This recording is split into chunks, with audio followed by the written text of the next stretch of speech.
Hello, everyone, and welcome to the Awakening from the Meaning Crisis Discord. We're a group of like-minded people using John Vervaeke's work to cultivate wisdom, meaning, and communitas.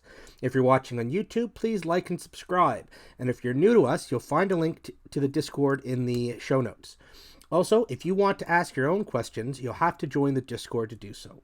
My name is Brett, and now I'm pleased to welcome back John Vervaeke here once again to answer your questions. How are you doing, John?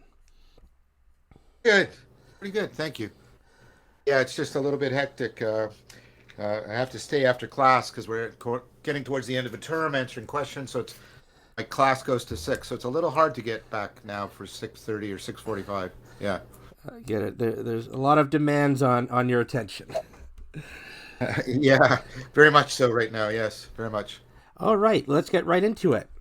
LLK asks, what are ways towards reconciliation with Indigenous people in Canada in the context of the meaning crisis, which is preventing true dialogue? Yeah, I mean, I think um, that's a really good question. I mean, part of it is I think we have to do.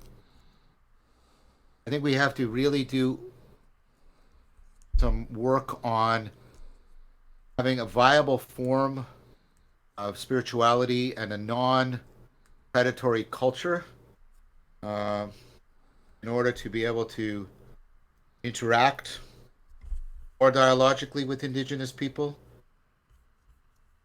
so that we can talk as peers about culture and about spirituality. I think obviously we have to deal with the historical issues and the current political issues. I don't know if I can say much about that because um, that's not my area of expertise. I think so. If we don't fundamentally shift how we inhabit our culture and how we can move to non-commodified spirituality or an implicit and truncated spirituality, I don't think our capacity to understand indigenous spirituality and culture, and they're very deeply woven together in indigenous cultures, then I I don't think we will be sufficient to get what they're talking about. I mean, we can of course pay attention to excellent anthropology like Sand Talk and other books that help us open up to indigenous wisdom and appreciate it. I don't think we should just accept indigenous spirituality as sort of a one way that people are supposed to be spiritual.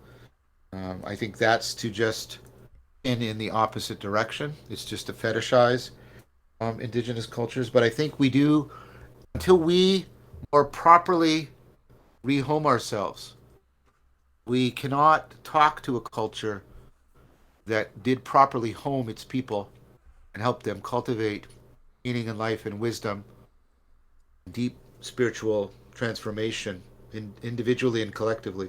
I think if we don't have those, we will be talking at them, we will not be hearing them, we will not have anything comparable enough in our tradition so that we can talk to them as peers. Now, none of what I've just said should be taken as an excuse for not addressing the historical and political events. These two have to be done in tandem and in a mutually recognizing fashion, I would argue. Xander asks, hi, John. Last time I asked you about the connection between opponent processing and the theological virtues. This time I would like to extend this exegesis. In Revelations 4, 6-9, in the throne room of heaven there are 4 beasts, the ox, the eagle, the lion, and the man. These beasts are the 4 ways of knowing, your 4 Ps. The ox, participatory knowing, the eagle, perspectival knowing, the lion, procedural knowing, and the man, propositional knowing. What is the evidence that these beasts are knowledge? These beasts have eyes all on the sides of their heads like Marduk, so they can see the past, present, and future. They have 6 wings, one pair for each of the 3 dimensions of space. Ah, right. Finally, they That's con- yeah. bad. Finally, they continually sing God's praises, speaking the truth with fidelity, so they are the 4 ways of knowing. The 4 beasts are also connected to the 4 cardinal virtues, which come to Christianity through Aristotle and are first recorded in Plato's Republic. The 4 cardinal virtues are related to the 3 theological virtues in the same way your 4 Ps are related to your 3 Rs, creating the 7 heavenly virtues. Could the heavenly virtues at the heart of Christianity be a practice for honing and perfecting cognition following your 3R 4P model? One would hope so. I mean, I think that's without in any way trivializing what has been said in the question or my friend. I think that that's what Jonathan Pajot is trying to do. I like the mapping of the 4 creatures onto the 4 ways of knowing. I think there's something. I think the 4 ways do keep showing up all over the place. Um, I'm not more. I'm not as. I'm not as confident. I'm not critical either. I'm not as confident about getting the 7 virtues, the 4 cardinal, the 3 theological, out of a mapping. I'd have to think about that one more. But I think your case, the case you made for the 4 beasts and the 4 ways of knowing, yeah, I think that's very plausible. I think it's very also plausible that a lot of symbolism, well, this is what I've argued, a lot of symbolism is about trying to activate and integrate the 4 kinds of knowing. And so I think that's a very wonderful piece of evidence for that argument. Thank you. I'd have to think more about mapping of the virtues onto that. Yeah, I have to think more about that. But yeah, I think the case you made for the 4, I hadn't thought about that. The case for the four heavenly beasts. Yeah, that's a very good case. That's well argued. Clark asked, is Aquinas' being essay like the one that is then narrowed down into particular material beings by emanation, or is it like matter that is then formed up by emergence? So for Aquinas, it's definitely the former rather than the latter. Although there's a difference, but and this JP and I were talking about this, and really wrestling with it, still wrestling with it because and this is something you should wrestle. Everybody should wrestle with a long time.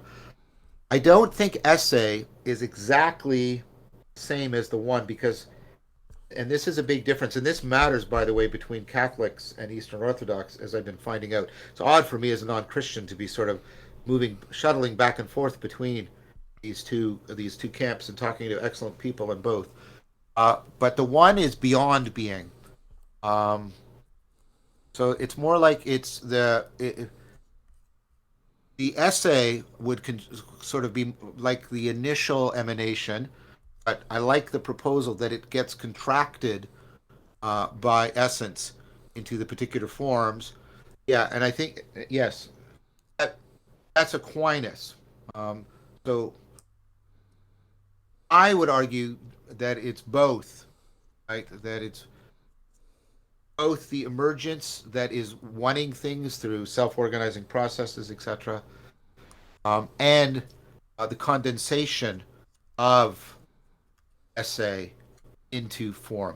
In fact, I think participation is where form is that nexus of condensation, essay, and through emanation and emergence up through self-organization.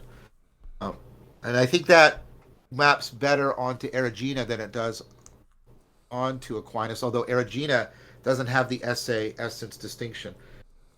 So there's two different tasks that are at work here, and I want to make sure. At times when I get caught up, especially in discussion with JP or other people, I'm not being careful enough.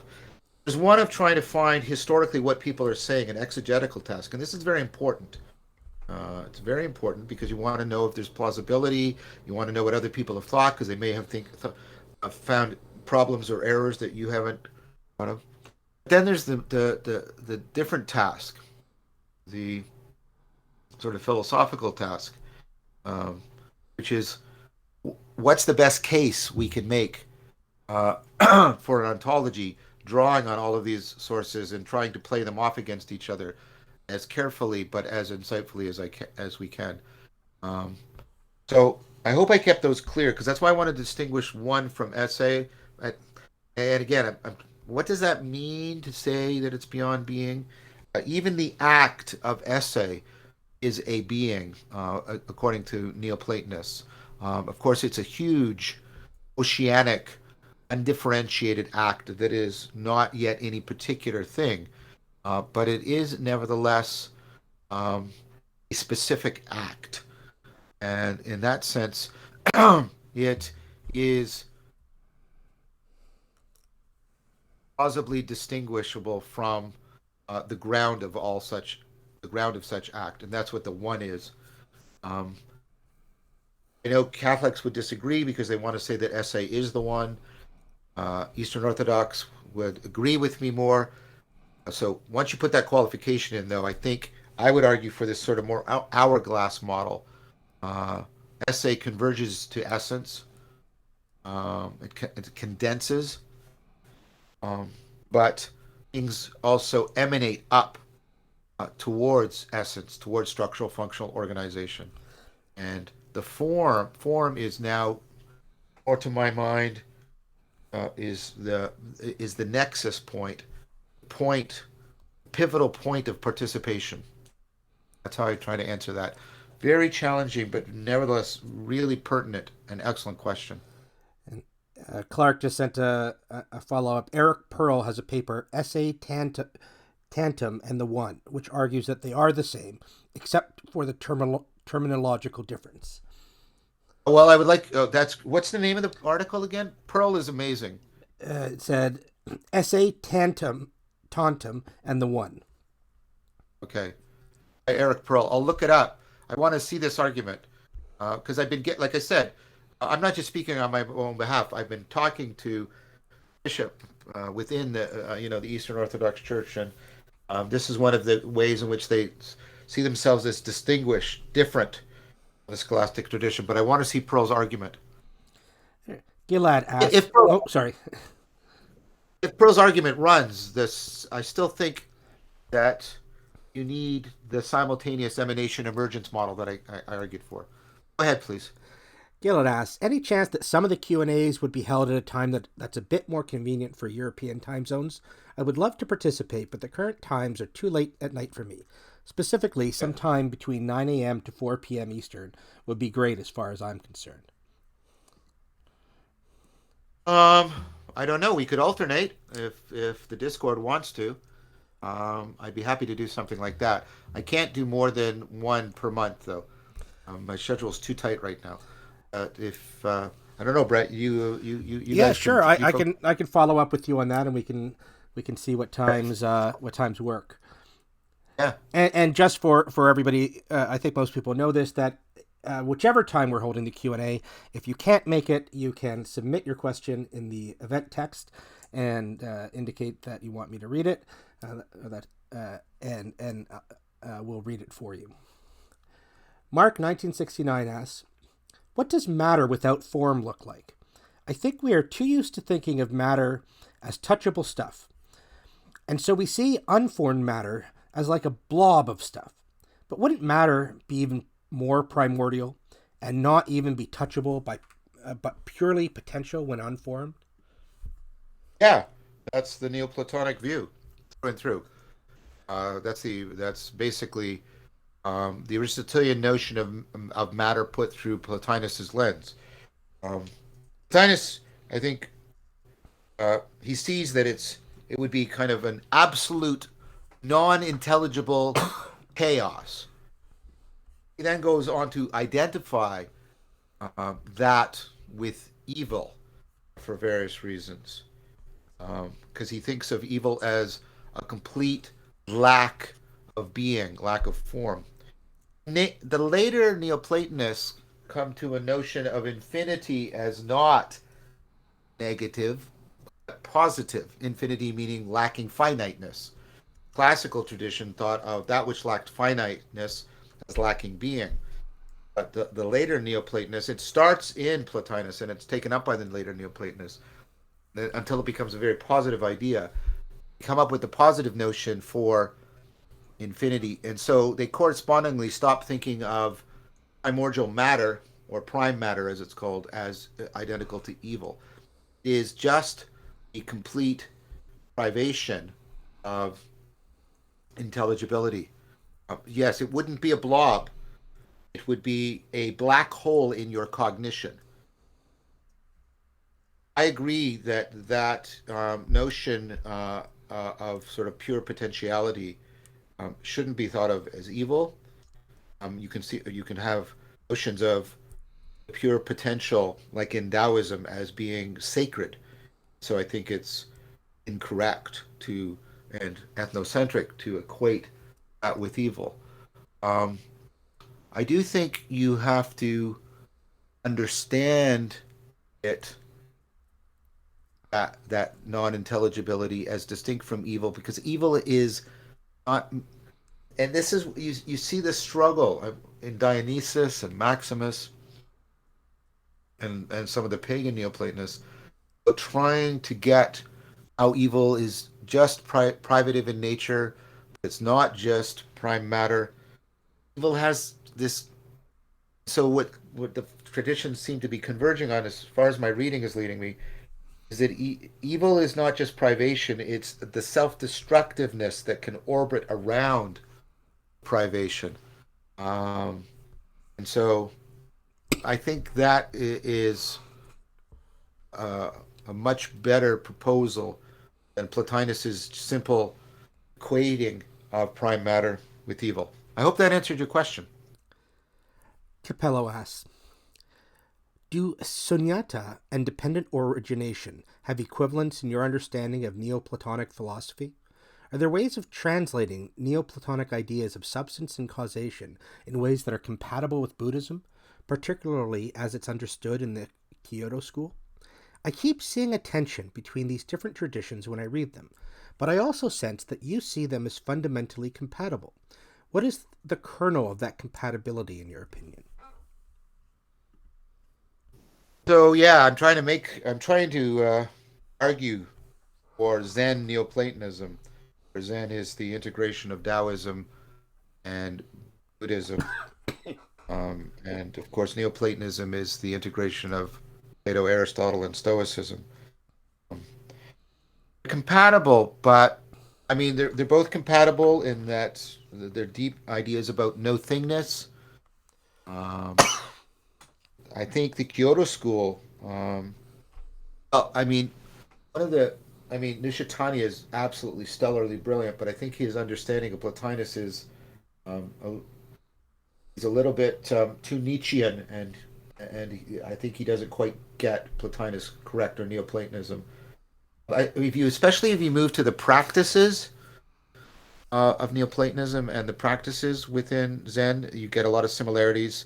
The emphasis on nothingness, the emphasis on realizing the identity of opposites, um, the emphasis on seeing a kind of identity between appearance and underlying reality, the importance of the aesthetics of beauty, which of course Zen also gets from Shinto, um, makes it a little bit different than Chan. Um, so there is that compatibility. There's other people working on, and T.T. Suzuki did a lot um, around this. There's deep connections between Karuna and Agape. So there's a lot of important ontological ideas. There's a lot of convergence in practice, and there's uh, important similarity. Mindfulness, agape. There's a lot of overlap in the virtues. There's also significant differences, and for me, this is a good thing. So I'm not trying to draw an identity relation.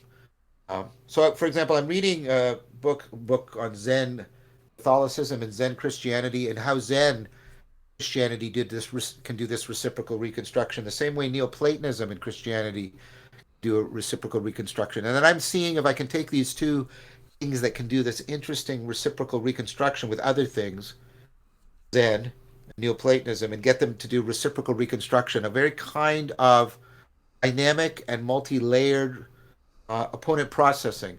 Because ultimately, I'm trying to create a framework that will serve as the intellectual Silk Road while also providing the courtyard of Dialogos, a way of really dynamically enhancing our relevance realization capacities in a comprehensive and life transformative manner. So I see important convergences, important differences. The connection and the differences means, and the fact that they're both powerful reciprocal reconstructors uh, suggests to me a kind of a really powerful opponent processing. And this is how Zen Platonism would in some ways differ um, than Buddhism. Um, I would expect the Zen and the Neoplatonism to both be different within Zen Neoplatonism than they are when they're in their own sort of home historical cultural setting. I see the Kyoto School is really wrestling with this in a profound way. I'm reading Nishida's essays on intelligibility and the union of the opposites. And you can see him, he's making use of Hegel, but he's trying to get Hegel out of the propositional. And he's really hungry for Neoplatonism, and that's why he moves towards the identity of the opposites in the final essay, because that's straight Neoplatonism, Nicholas of Cusa. Uh, so I can't give you a simple answer because that's not actually what I'm seeing in the drawing together of Zen and Neoplatonism, but try to indicate how I think it can go together and to serve these really important functions of the intellectual Silk Road and the courtyard for Dialogos. Fanny writes, what do you think of Levinas's anti-metaphysical thought as found in Alterity and Transcendence? He argues that there is a tyranny of the Neoplatonic reunion with the One that is a cancellation of transcendence. This is a very important passage. Lévinas writes, let us note the classicism of that thought that, through Neoplatonism, was transmitted to Western philosophy, making it impossible for philosophy not to recognize, down to the time of Hegel, the dissatisfaction in aspiration. Already the notion of the unhappy consciousness, all complacency and dissatisfaction, and even in love as aspiration, under the pretext that they contain hollowed out what they lack. All renunciation of wisdom in favor of the simple love of wisdom, or philosophy, would one day come to be looked upon as romanticism, a pejorative appellation. Philosophy, always dissatisfied of being just philosophy, the return to the one of what is separated from itself from it, the coincidence with the source of the beyond being, would be the great affair. The aspiration to return is the very breath of spirit, but the consumed unity of the one is worth more than spirit and philosophy.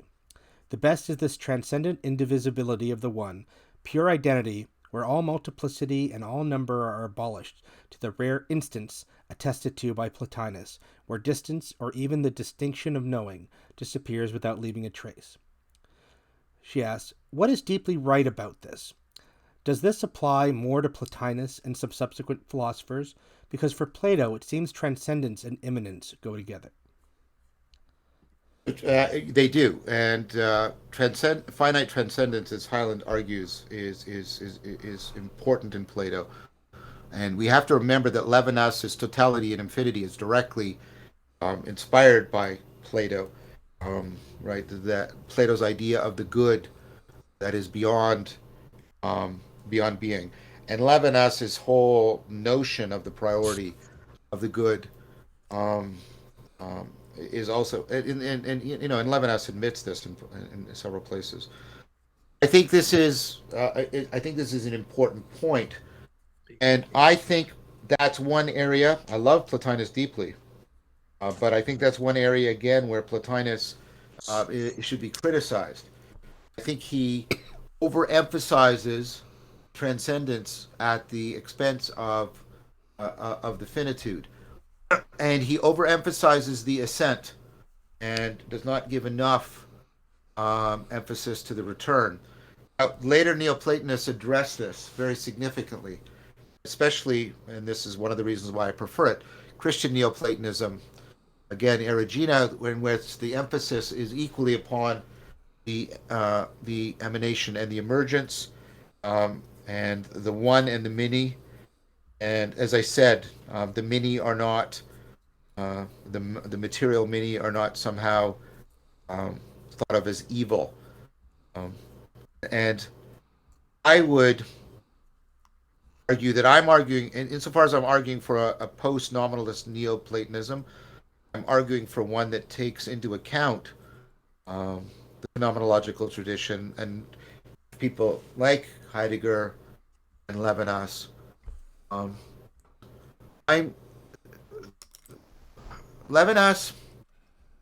He tends to go too far the other way, um, which is I mean, and Derrida then picks it up, and I think it takes it too far.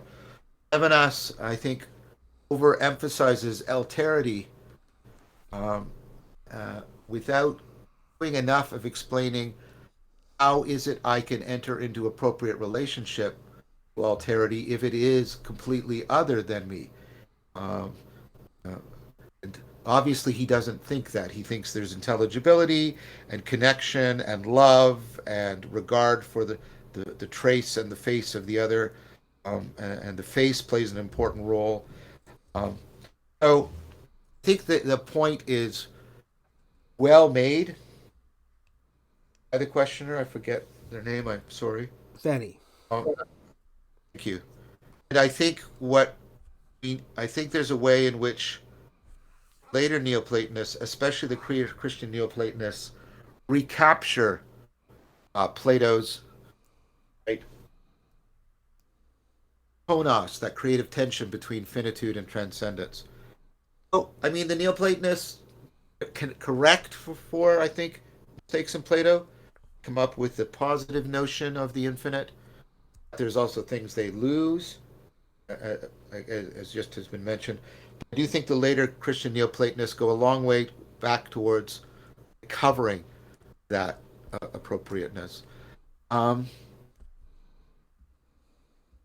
there is a sense in which if you stop understanding the return to the one as completion or finishing, as epictasis, the continual self transcendence through the inexhaustible field of God, then the oneness and the alterity are always co determining in the act of ongoing self transcendence. So, again, that's a problem that's in Plotinus and Plato, the sense of the sacred as finish, completion. That also, I think, should be abandoned. Grappling with reality. You have a question for John. And you can give your real name if you'd like. Yeah. My name is Tony. Can you guys hear me? Yep, go Yeah. ahead. Okay, great. Yeah, I'll go ahead and read my question here. Um, so Nietzsche is quoted as saying, "He who has a why to live can bear almost anyhow." But after spending some time with Nishitani and with Meister Eckhart, I'm tempted to rephrase this quote. And I'd rephrase it as, "He who lives without a why can almost live without bearing." I know I've heard you before in lecture as well as in dialogue with Jonathan Pageau and Peterson, Yeah. talking about living and meeting beyond a telos. Yes. What do you think of this reformulation, and what do you think life would look like for someone who could live beyond a why? When you can live beyond a why, you can have participatory knowing of things that have inherent value rather than instrumental value. Whenever it's for this, which is the answer to a why, whenever it's for a purpose, then the thing you're pointing to does not have any inherent value. There's only instrumentally value for the thing to which it is purposed. Problem with that is, of course, either you achieve your goal and then you're purposeless, which would, if purpose is the only meaning of meaning in life, the whole point is self-defeating. If everything is just instrumentally valuable, Nothing is inherently valuable, including people, beauty, truth, goodness. So I very strongly agree with what you're proposing.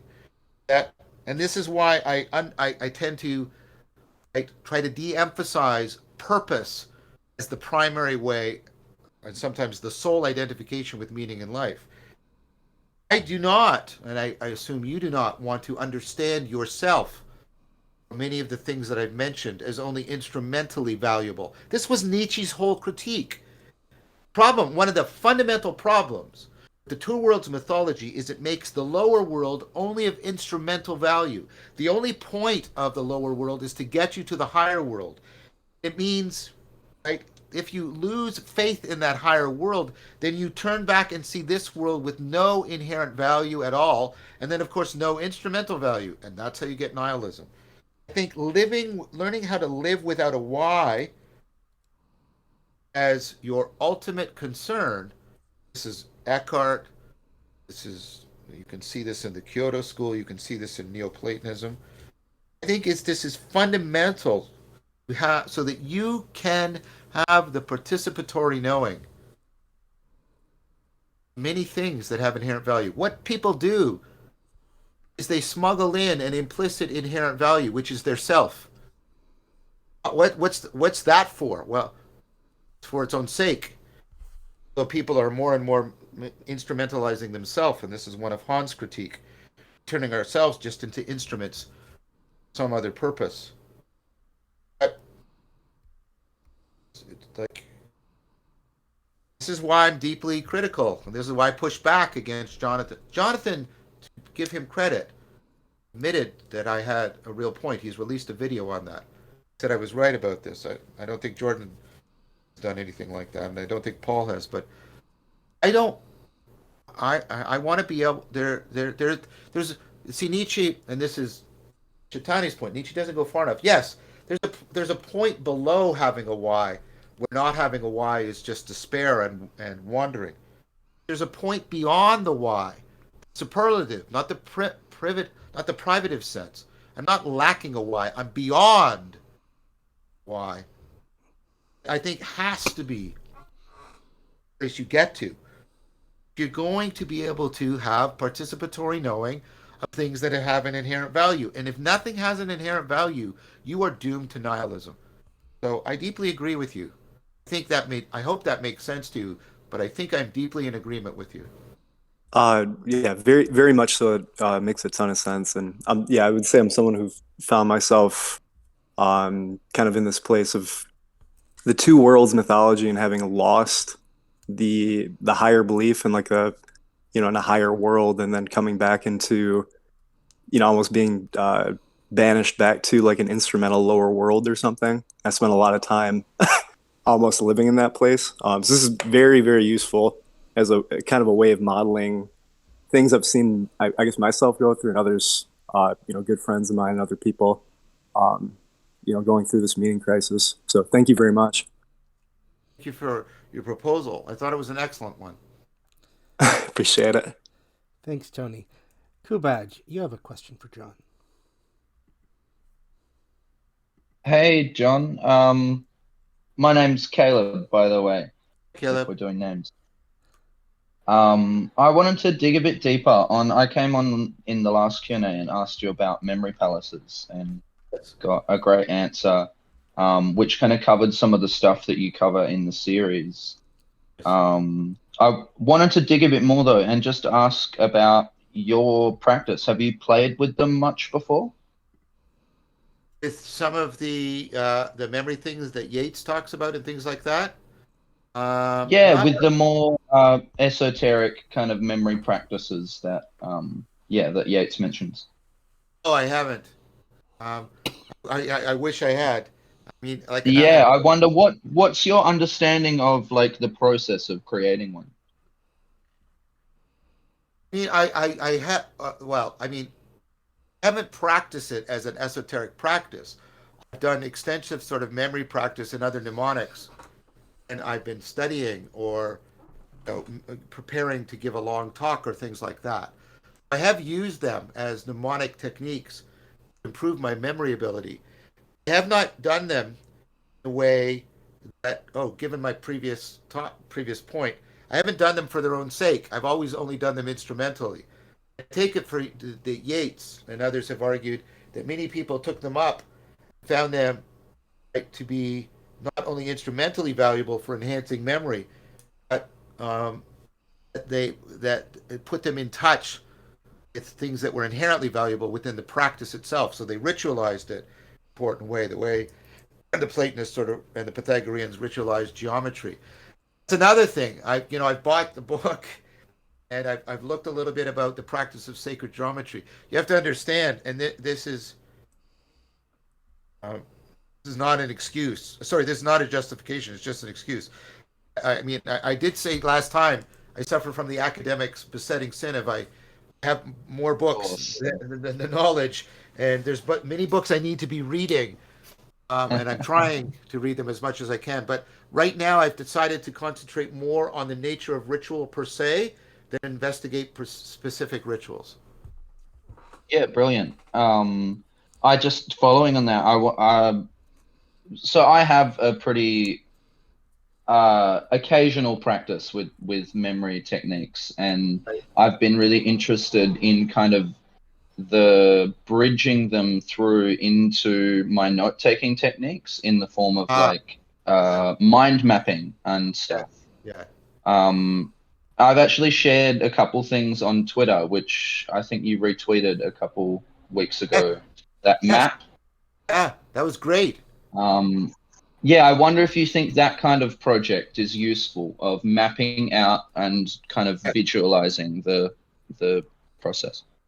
So there's something where I have done stuff similar to what you're talking about. Again, it's been for pedagogical purposes rather than for ritual practices. But yes, I do things similar to that, which is why I resonated so well with what you tweeted. I think it's very important to do that. I think it really powerfully bridges between kinds of knowing. A really helpful way to generate deeper understanding. Yeah, that's my take on it as well. Well, great. I'll keep working on it and I'll share any further progress. Please, that'd be great. Thank you, John. Thank you, Kupaj.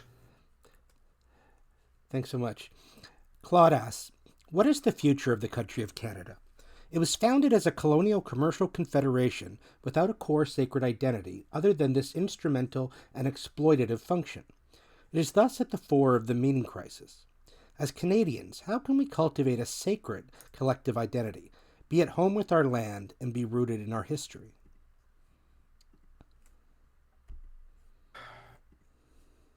Yeah, I mean, and the questioner is making a good point. There's kind of a reason why Canada um, seems to produce a preponderance of people addressing the meaning crisis for just the reason, and also because Canada's caught between two empires that had sacred visions. Of course, the British Empire has the sacred vision of bringing civilization, quote unquote, and the United States has the sacred vision of manifest destiny. And Canada, of course, is neither one of those. Um, I do think it goes towards how I answered the first question. I think we represent the Kairos in some important ways, and the fact that we've from the very beginning. I mean, there's one other thing you need to mention, which is Canada has, of course, always been uh, multinational, not in the sense of governance, but in the sense of nations. I mean, the Quebecois, even though they have been abused and exploited, not denying that, but from Confederation, they significant recognition, enough recognition that they were able to significantly protect language and their culture and their religion, although they eventually abandoned Catholicism in the Quiet Revolution by and large. Um, so I think that's also in there. I think we have the opportunity, right? As you say, we could be the country that, in some ways, most suffers from the meeting crisis. I think that's a totally legitimate point. I think that means we are also the country that could afford most innovation, the most profound potential response to it. Now, of course, that's limited by the size of our population, etc. But within those constraints, um, we have opened up a lot more space because of insinuation of the meaning crisis into our cultural milieu, and it's showing up in some, you know, I'll just say like what the questioner says, in some pretty um, pertinent ways. I think that also means that Canadians be the ones really helping to generate ecologies of practices, deep dialogos, ecologies of practices with deep dialogos that can enter into, as I said at the beginning, genuine fellowship, the other existing historical embedded in the land and the history, ecologies of practices. So I think that I said this before. When a system is most critical, when it's most breaking apart, is also when it's most open. Individuals are most able to make significant transformations in the system. I think the way in which Canadians can appropriate what has been given in the question had a gift within it, is frame our situation as a clearer, maybe a clearer instance of the kairos, and respond by tapping and actualizing the potential of the kairos to engage in a fundamental redirection. Um, I don't believe in any telos towards that, in the sense of metaphysical, independent of us telos. I do think that's a real potential. I think the very fact that the questioner is pointing to, that we're close to domicide um, Canadians. That's why patriotism is so weird for us. So in many ways so difficult and challenging for us. And of course that has been now exacerbated by certain disclosures about our history. That also means we have a space, flexibility that might not be as available to other entrenched cultures to help emerge, help steal the culture. So for me, that's the positive framing, not in any way to excuse, surely not to justify a lot of the criticisms of Canada and its history that were made in question. We also have to realize the potential, like Rilke said, or is it Holderlin, where the threat is, there the saving power is also. The threat is most acute. That's how I would answer it. Really do feel, you don't care about what I feel. I really do believe that there is good reason for seeing Canadians as having a special responsibility in this.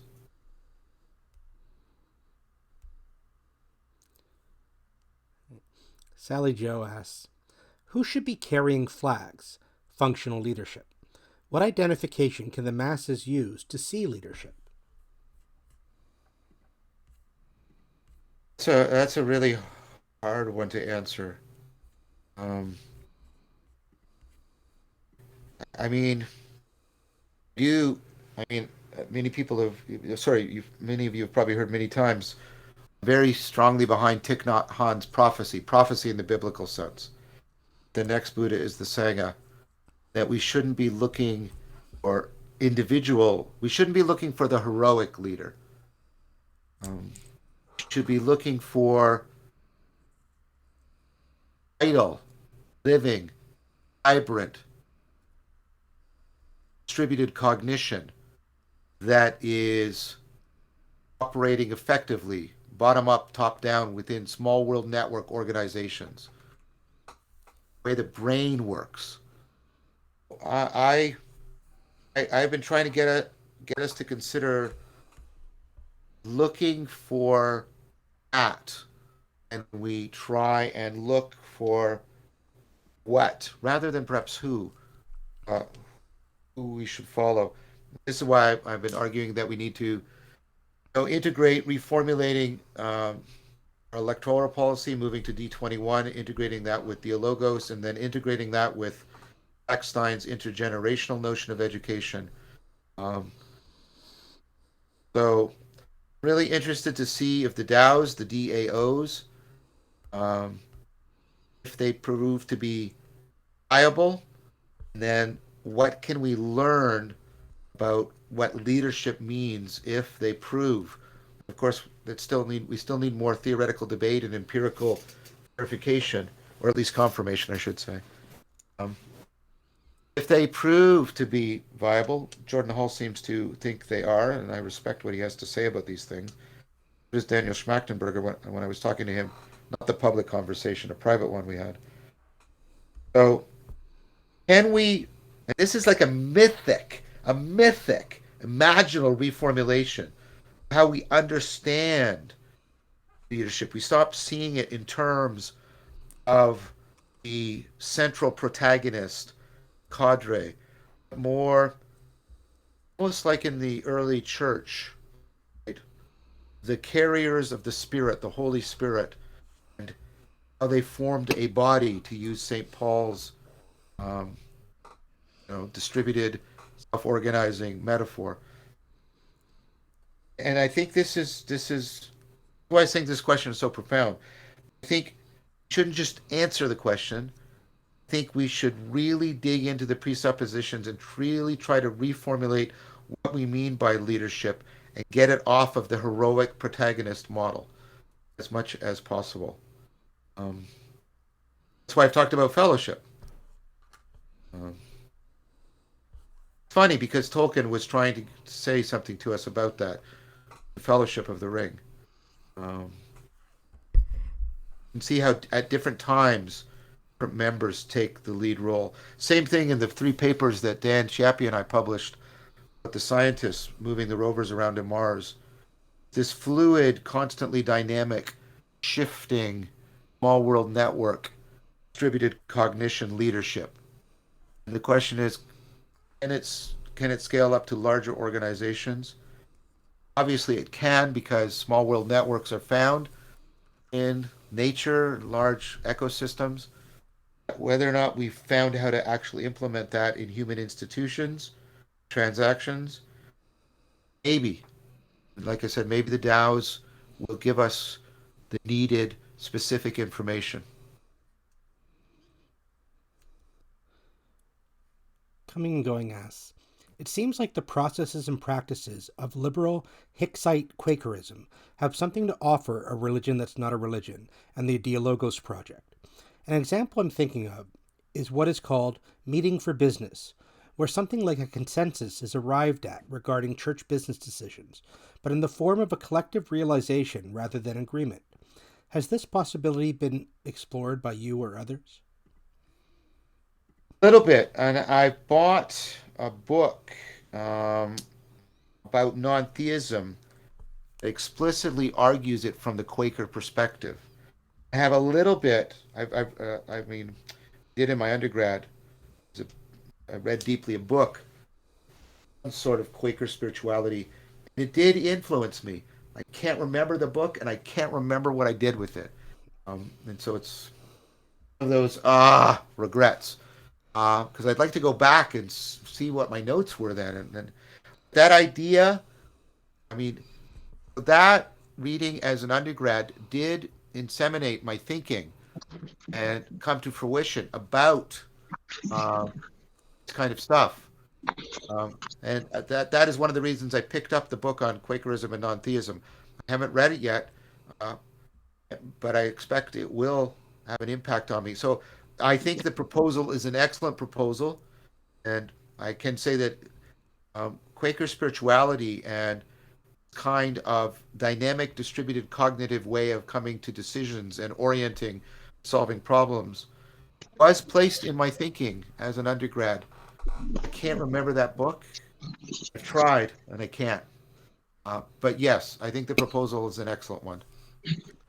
Kevin, you have a question for John. Kevin, Hi, John. How you doing? good. We'll be releasing Excellent. the video that you and I did together probably in the next couple weeks. Oh, fantastic. Fantastic. Yeah, so my question is sort of in the same domain as that. I just like to hear you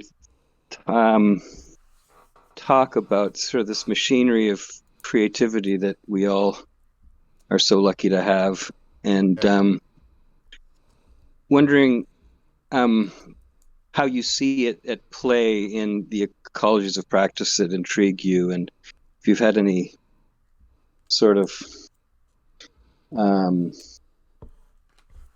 have you seen it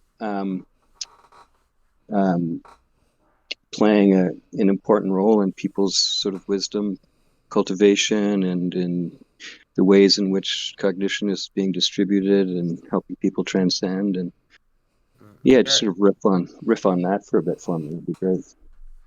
Yeah, I mean, and this is where Eriugena, this will come out in after Socrates. I misspoke last time, by the way. I made a mistake. I said December 4th, and then Ryan Barton and others said, no, no, no, no, no, we have to do X, Y, Z. And then they gave me the date. So it now is the one I tweeted about. It's definitely coming out January the 9th.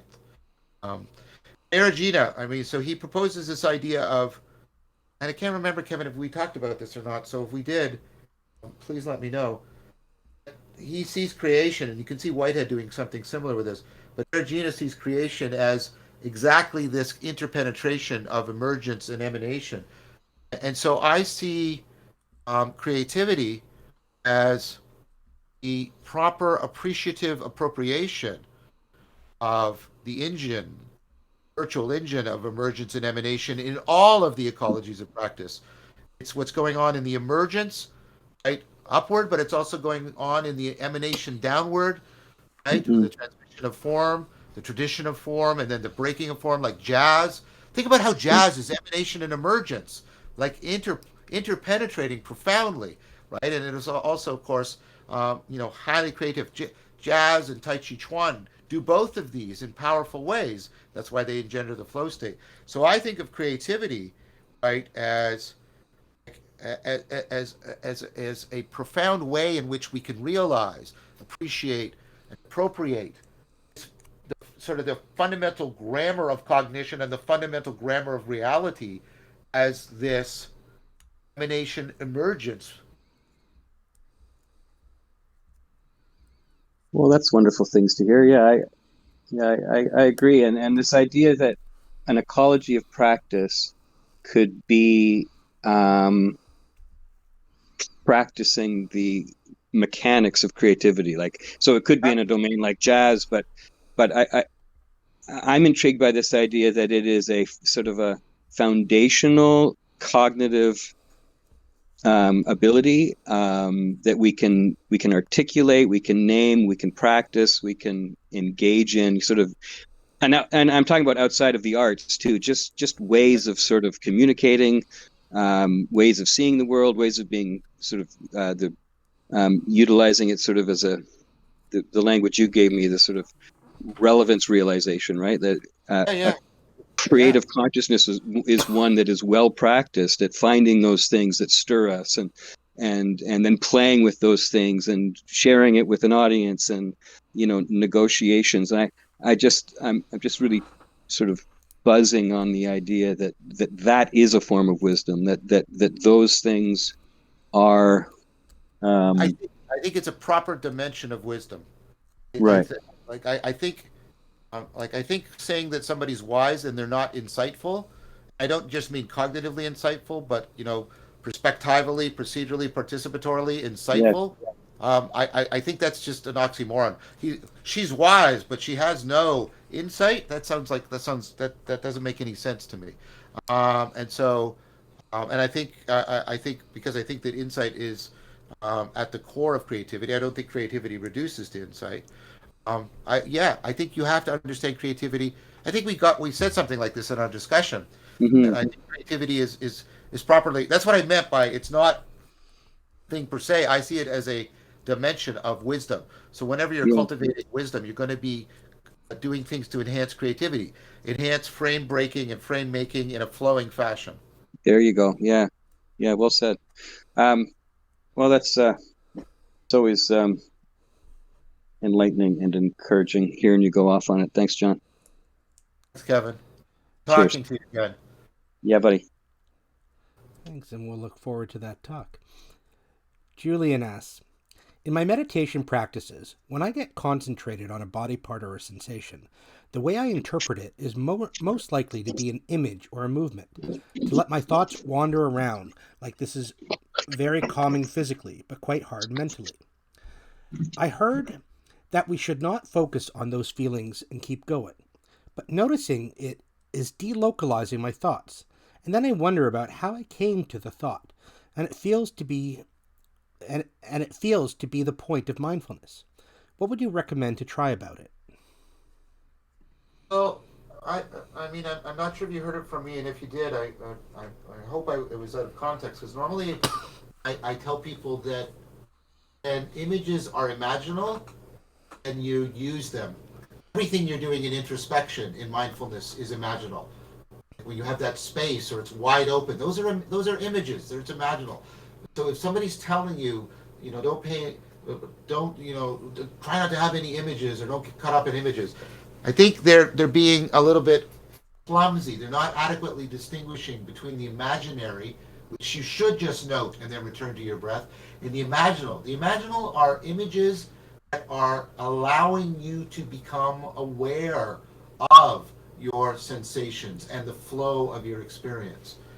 So, what I typically tell people is if the images are imaginal and they're helping to focus and connect you to your mind, to its unfolding, body and its unfolding, then do not treat them as distraction. They're lenses. Sometimes, in fact, people have to talk to themselves. Talking to yourself in meditation, that's forbidden. No, sometimes that's imaginal. You have to coach yourself. You have to say to yourself, no, right, return to the breath until you don't have to say it. So you have to be, not you. One should be much more nuanced and compassionate and patient about imagery. Now, if all of you're doing is, like I say, if it's just imaginary and you're just following pictures and running images through your mind and running scenes and scenarios, and that's imaginary. It's a distraction. But while you're paying attention to the sensations at your breath in your abdomen, it feels like it has a particular shape to you or a particular texture. That's imaginal. Don't treat that as a distraction. That is the way in which you are conforming and connecting and coming into contact with the flow of your experience. So, if this distinction helps, it helps a lot. It's helped a lot of my students. Like, don't try and step away from or treat as distraction imaginal imagery. How you're seeing, how you're looking inside. All of these are images. You're not directly the space inside you is not a literal space. Unfolding in your experience is not a literal unfolding, or else your head would get bigger, which it doesn't. These are all imaginal. And trying to pretend that some of these are direct and non-imaginal, that's also confused. Try to make a distinction from imaginary images, imaginal ones. Imaginal ones are not distractions, and you should not try to detach yourself from them. They are the primary way in which you are connecting to your mind and body. I hope that's helpful. I think we're at the end of our hour. Just one quick question, I think, that Alexandra had. Hi, John. Can you please tell me the full name of the consensus paper with Grossman that I've heard you mention several times? I'd like to get a hold of it. Oh, let me give you the name of the paper. It's something like Wisdom in a World Unknowns and unknowns.